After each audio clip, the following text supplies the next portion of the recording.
Mom, zo ki ga abin alkhairi. Maka dawo? Wallahi Allah mu.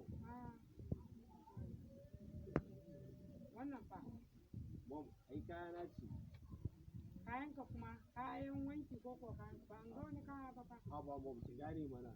Ki ce Oh. wanda nake baki labarin nan. Haka ne, haka ne. Lafiya kalau. Ya mom ta yi. A'a ta yi. Ubangiji Allah muku albarka. Ni na sani wallahi in dai da ran sa miki albarka don ita uwa tana buƙatar sa albarka, ya tana buƙatar sa albarkan uwar mahaifiyarta. Allah ya ta tana buƙatar sai ka gurin neman albarka. na gode. Action. To wannan sa miki albarka don ita surka tana son sa albarkan neman auren ɗanta ga ɗiyarta. Allah sa mu albarka. Sai ka tana buƙatar sai gurin albarka.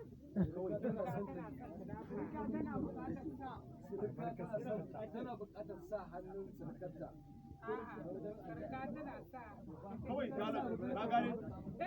sarka tana sa albarka. Tana da gurin albarka. Tana dafa kan surukarta gurin albarka. Action. To wannan sa miki albarka don sarka tana dafa kan surkanta ko don ta albarka. Gaskiya ne mom. Duk kuma abin da ya nema ta bashi. Ina yin ki mom. Ina yin ki mom wallahi.